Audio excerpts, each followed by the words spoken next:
Bismillahirrahmanirrahim. Assalamualaikum warahmatullahi wabarakatuh. Hari ini kita bertemu kembali untuk melanjutkan pembelajaran IPA kelas 8. Alhamdulillah kemarin kalian sudah mengikuti uji kompetensi bab 1 tentang gerak dan nilainya juga sudah kalian ketahui. Alhamdulillah, insya Allah kemarin itu kalian sudah mengerjakan dengan jujur. Ingat, kejujuran lebih utama daripada nilai. Terima kasih sudah kerjasamanya yang baik, telah melakukan uji kompetensi bab gerak dengan kejujuran, ya. Oke. Materi kita selanjutnya yaitu pesawat sederhana. Ya, perhatikan. Kita mulai. Oke. Apa yang dimaksud dengan pesawat sederhana? Pesawat sederhana adalah alat yang dipakai untuk mempermudah melakukan usaha, ya. Jadi pesawat sederhana itu alat yang digunakan untuk mempermudah pekerjaan kita. Makanya disebut sebagai pesawat sederhana. Oke. Ada 4 jenis pesawat sederhana, ya, tapi yang akan kita pelajari itu ada 3. Yang pertama itu adalah tuas. Tuas itu biasa juga dikenal dengan pengungkit. Kemudian yang kedua itu adalah katrol, dan yang ketiga adalah bidang miring. Oke. Sekarang kita akan lihat satu persatu pesawat sederhana, dimulai dari tuas. Apa yang dimaksud dengan tuas? Ya, tuas itu alat yang sebenarnya sebuah bilah panjang, ya, yang memiliki titik tumpu. Itu bisa dikatakan sebagai tuas. Apa fungsinya? Nah, fungsinya untuk mengungkit atau memindahkan sesuatu. Tuas itu dibagi 3. Yang pertama itu tuas kelas 1 atau tuas kelas pertama. Ya, perhatikan ini, dan tuas kelas kedua, dan ini adalah tuas kelas ketiga. Apa perbedaan dari ketiga tuas ini? Tuas kelas 1 itu titik tumpunya di tengah, atau titik tumpu berada di antara kuasa dan beban. Nah, kita perhatikan lagi pada tuas kelas 2. Tuas kelas 2 itu yang di tengah adalah bebannya. Ya, perhatikan. Beban di antara kuasa dan titik tumpu. Yang ketiga adalah tuas kelas 3. Siapa di tengah? Ternyata yang di tengah adalah kuasa. Jadi diingat kelas 1 atau tuas kelas pertama itu titik tumpu di tengah. Kemudian tuas kelas kedua itu beban. Yang ketiga adalah kuasa. Jadi tuas itu terdiri dari 3 ornamen, ya, 3 bagian. Ada namanya beban, ada namanya kuasa, dan ada namanya titik tumpu. Beban itu yang tempat kita meletakkan benda, sedangkan kuasa itu tempat kita memegang, tempat lengan kita itu adalah kuasa. Oke, kita lanjut. Karena pesawat sederhana itu harus mendapatkan suatu keuntungan karena dia mempermudah pekerjaan, maka di dalam fisika itu kita akan menghitung keuntungan mekanisnya, ya. Oke.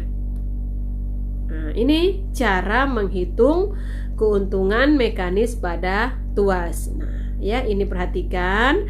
KM itu sama dengan W per F. Apa W itu? W itu adalah beban, satuannya Newton. Dan F itu adalah kuasa, satuannya juga Newton. Nah, sama dengan LF per LW. L itu artinya lengan.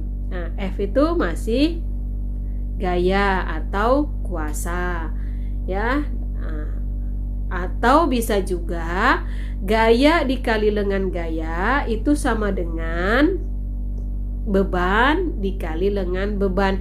Jadi ada yang bilang F itu kuasa, ada juga yang menyebutkan gaya. Sama, ya. Sama, boleh kita katakan kuasa, boleh juga kita katakan gaya. Oke, sekarang setiap perhatikan tuas kelas 1 ya, yang tadi Ibu bilang, Ibu sudah sebutkan titik tumpunya di tengah. Ini contohnya ya. Apa contohnya? Yang pertama ada tang ya, kalian semua sudah tahu tang itu seperti ini. Kemudian ada jungkat-jungkit, yang waktu TK mungkin sering bermain jungkat-jungkit, dan kemudian ada gunting. Oke, sekarang kita perhatikan tuas kelas kedua. Tuas kelas kedua, siapa yang di tengah? Beban. Jadi untuk menghafalkannya itu ingat yang di tengah siapa ya. Nah, beban. Ini ada pemecah kenari. Kemudian ini ada gerobak ya. Semua jenis gerobak itu masuk dalam tuas kelas 2 ya. Gerobak tukang angkut pasir, gerobak bakso, gerobak sampah, pokoknya semua jenis gerobak itu masuk dalam tuas kelas 2. Kenapa? Karena beban di tengah ya. Nah, ini ada pengungkit atau linggis ya, biasa kita kenal sebagai linggis. Selanjutnya itu ada tuas kelas 3. Siapa yang di tengah? Kuasa ya. Kuasa. Waktu titik tumpu di tengah itu kelas 1, beban di tengah itu kelas 2, dan kuasa di tengah adalah kelas 3. Contohnya apa? Orang memancing ya. Di sini kuasanya, titik tumpunya yang ini ya, dan ini adalah bebannya. Ini apa ini? Ini adalah sapu. Jadi ketika kita menyapu, maka kuasa kita itu pasti di sini, di daerah ini. Ya kan, ini adalah beban, berarti yang di atas adalah titik tumpunya. Oke, sekarang perhatikan ada contoh soal tentang tuas. Untuk mengangkat beban 1000 Newton itu digunakan tuas yang memiliki panjang lengan kuasa 250 cm dan lengan beban 50 cm. Hitunglah gaya yang diperlukan untuk mengangkat beban tersebut ya. Panjang lengan kuasa. Apa lengan kuasa tadi? Lengan kuasa itu adalah LF. Kita tulis dulu diketahuinya. Beban tadi sudah diketahui, lambangnya W, bernilai 1000 Newton. Dan lengan kuasa LF itu 250 cm dan lengan beban ya LW itu 50 cm. Nah, ini dia. Caranya gampang. Jadi F itu dikali dengan LF ya, yang sama-sama F. Yang W itu juga dikali dengan LW. Kita masukkan. Karena F-nya ditanya berarti belum ada. Nah, kita lanjut. Berapa LF-nya? Kita lihat di sini 250 cm. Kali beban 1000 dikali 50 cm ya. Nanti usahakan di sini ditulis satuannya ya. Sini juga satuannya. Oke, ini tidak usah diubah karena sudah sama-sama senti. Seandainya salah satunya menggunakan meter, maka perlu untuk diubah. Oke, didapatkan 1000 kali 50, 50.000 dibagi 250 sama dengan 200 Newton ya.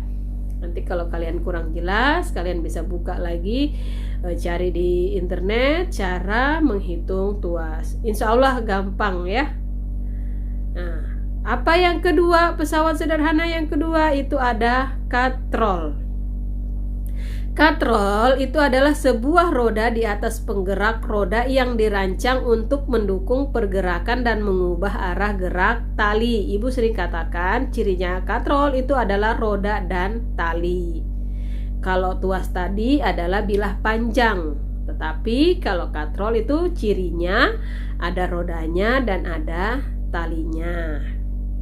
Oke, jenis katrol ada namanya katrol tetap, katrol bergerak, dan sistem katrol. Katrol tetap itu keuntungan mekanisnya selalu 1. Jadi sebenarnya tidak ada keuntungan mekanisnya. Kenapa? Karena sama nilainya, tetapi kita diringankan dengan arah gayanya ya. Dengan menggunakan katrol, arah gaya kita bisa ubah untuk menjadi lebih mudah. Katrol bergerak itu keuntungan mekanisnya 2. Ini sudah merupakan tetapan ya, ketetapan. Beda dengan tuas. Tuas kita cari dulu keuntungan mekanisnya. Kalau katrol sudah diketahui ya. Sistem katrol bagaimana keuntungan mekanisnya?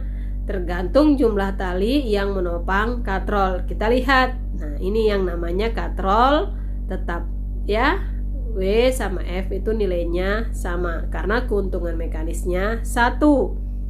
Sedangkan katrol bergerak nilai W ya, nilai W itu sama dengan 2 kali nilai F karena keuntungan mekanisnya sama dengan 2. Kalau sistem katrol, jumlah tali yang menopang bisa kita lihat di sini ada berapa tali yang menopang katrol? 1, 2, 3, 4. Pada gambar ini keuntungan mekanisnya itu ada 4. Ya, pesawat sederhana yang ketiga itu ada bidang miring. Apa yang dimaksud dengan bidang miring? Bidang miring merupakan lintasan yang memiliki kemiringan tertentu. Ya, oke, sekarang perhatikan. Nah, ini dia contoh-contoh bidang miring. Ada tangga, kemudian ada sekrup ya. Sekrup itu kalau kita buat di atas kertas, maka dia akan berbentuk miring. Makanya sekrup dikatakan pesawat sederhana dalam bagian atau masuk dalam bidang miring. Ya. Nah, bagaimana keuntungan mekanisnya? Ternyata keuntungan mekanisnya S per H. S itu adalah apa? Panjang lintasan.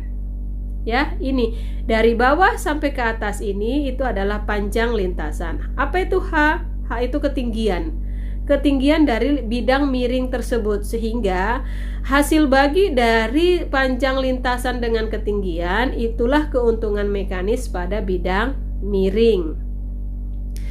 Ini contoh soal bidang miring. Tias ingin menurunkan sebuah karung beras dari atas truk. Ia mengambil sebuah papan kayu dengan panjang 6 meter. Oke, kita harus langsung ingat 6 meter itu apa? Karena panjang papan berarti panjang lintasan.